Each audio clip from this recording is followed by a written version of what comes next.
Subscribe करने के बाद इस बेल आइकन को दबाइए और हॉरीवन की एक भी वीडियो मिस ना करिए। तीनों जल्दी से उस कमरे से भागे। तभी उन तीनों के पीछे से एक बहुत ही डरा देने वाली आवाज सुनाई दी।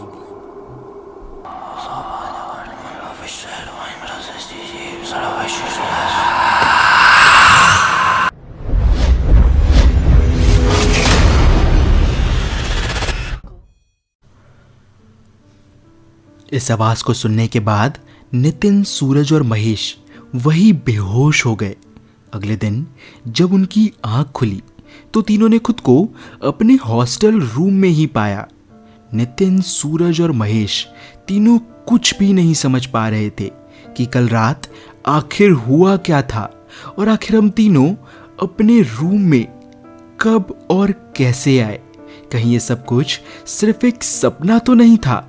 यही सोचते हुए तीनों अपने कॉलेज चले गए। शाम को तकरीबन 6 बजे तीनों अपने हॉस्टल वापस आए। कॉलेज में एक बड़ा इवेंट होना था, इसी वजह से तीनों बहुत लेट हो गए थे और कॉलेज में भी आपस में बात नहीं कर पाए। जब तीनों अपने रूम में पहुंचे तो बैठकर नितिन, सूरज और महेश बातें करने लगे कि बीती रात आखिर क्या हुआ था। वो तीनों बातें ही कर रहे थे कि तभी किसी ने जोर जोर से बाहर से उनका दरवाजा नॉक करना शुरू कर दिया और जो कोई भी दरवाजे पर था उस वक्त वो उस दरवाजे को धीरे धीरे और जोर जोर से पीटने लगा।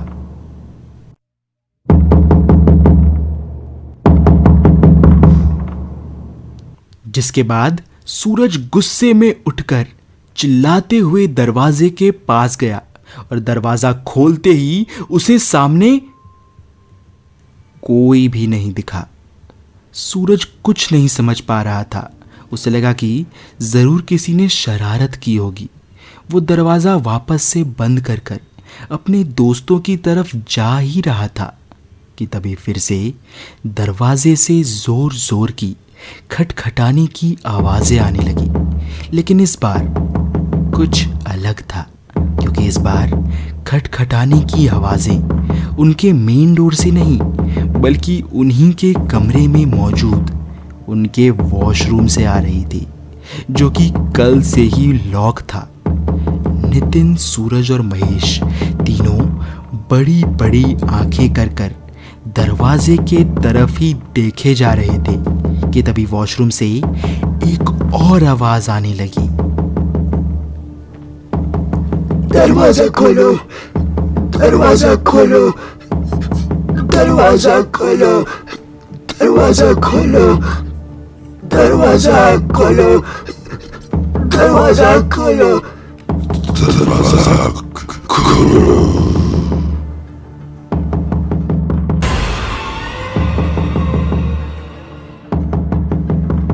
तीनों बहुत घबरा गए थे, लेकिन फिर भी किसी तरह हिम्मत करके तीनों ने दरवाजा खोला तो उन तीनों की आंखें फटी की फटी रह गई, क्योंकि उन तीनों को सामने कोई भी नहीं दिखा।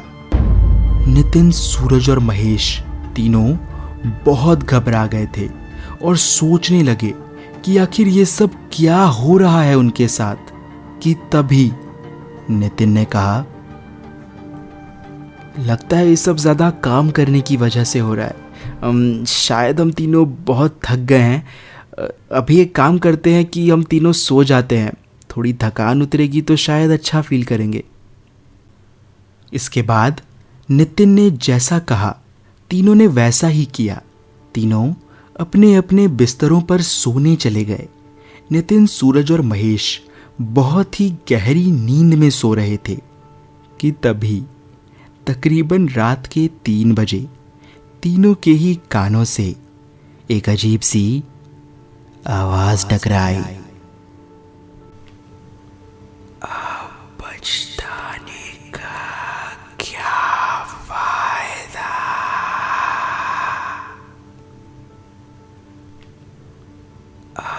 पछताने का क्या फायदा।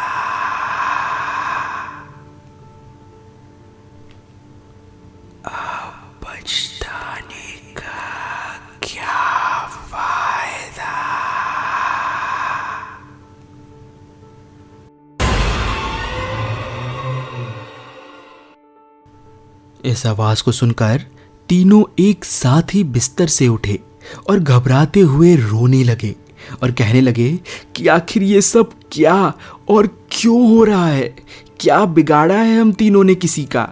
वो तीनों ये सब सोच ही रहे थे कि तभी फिर से उनके कमरे के मेन डोर पर खटखटाने की आवाजें होने लगी।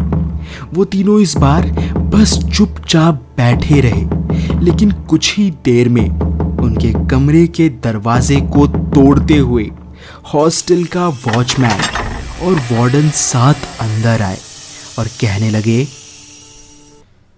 देखिए सर, आप तीनों कल रात से गायब हैं। पता नहीं कहाँ चले जाते हैं तीनों हर बार। मैं तो परेशान हो चुका हूँ इन तीनों से। इतना कहकर वॉचमैन वार्डन को बाहर लेकर चला गया और इतना सब कुछ देख सुनकर तो नितिन, सूरज और महेश तीनों जैसे पागल ही हो गए थे। उन तीनों को समझ ही नहीं आ रहा था कि वॉचमैन और वार्डन ने हमें कमरे में देखने के बाद भी नज़रअंदाज क्यों कर दिया और ये सब क्या बोल कर गए। उन तीनों को ही कुछ समझ नहीं आ रहा था। न जाने क्यों फिर कुछ देर बाद तीनों को लगा कि हो ना हो हमारे सारे सवालों के जवाब उसी टेबल वाले कमरे में मिलेंगे जहां तीनों बीती रात गए थे। बिना वक्त जाया किए नितिन, सूरज और महेश तीनों उसी कमरे में पहुंच गए और वहां पहुंचने के बाद तीनों का जैसे हर चीज पर से ही भरोसा उठ गया।